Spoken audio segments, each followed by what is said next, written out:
Hosanna in the high. Hello there, you're welcome to Home Truth. Today I'd like to share with you on a topic I've titled Promoting the Emotional Well-Being of Your Family. In the book of 3 John verse 2, the Bible says, "Beloved, I wish above all things that thou may prosper and be in good health, even as your soul prospers." That tells me that God is interested in the totality of our being, our spirit, our soul, and our body.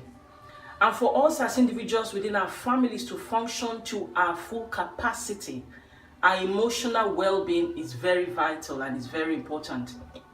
I don't know if you've noticed in our society today, a lot of adults who are dysfunctional.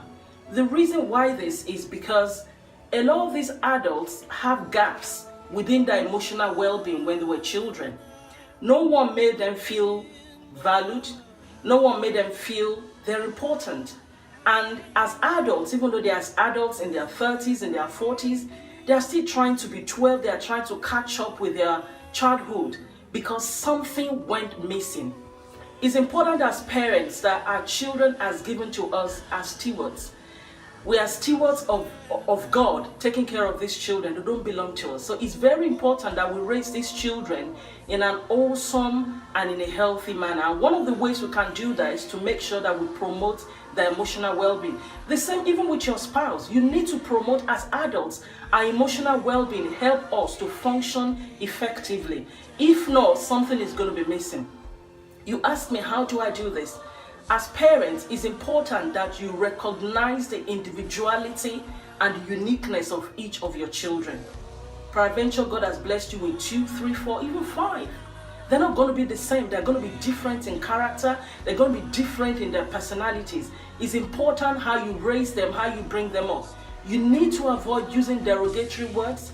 You need to avoid comparison, because that's where favoritism comes in. And children are very sensitive.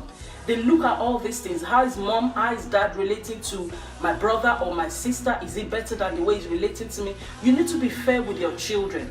It's important that you're not trying to make them to be who God has not made them to be, because you might expect them to behave like child A, but there's a reason why God has created child B to be the way they are. What you need to do is to help that child to be the better version of themselves. We need to give praises to your spouse. If your spouse has done something worth praiseworthy, if it's praiseworthy, praise them. You know, if they've done something you need to be complimented, compliment your spouses, compliment your children, give hugs within the family, share each other's joy, share each other's accomplishment. Let celebration be something that is that I join. It's not parents celebrating child here and the other children feel because child here has achieved something, the rest of us don't have to. The parents need to make sure that there's cohesion. They have to encourage the whole family system to function. It's also very important that we create the right atmosphere within our home where children, spouses can come back to at the end of the day. The world we live today is very chaotic, very busy, very tiring, very stressful.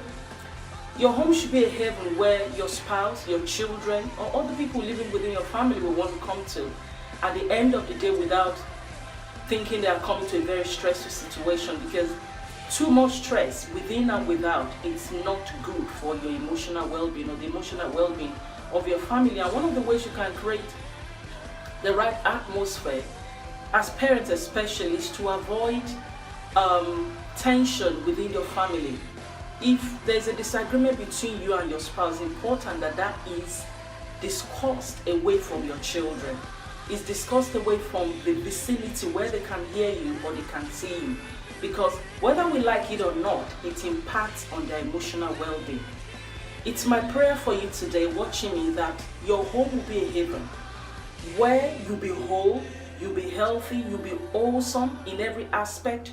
Your soul, your spirit, and your body will be effective and you function to your full capacity. God bless you and have a good weekend.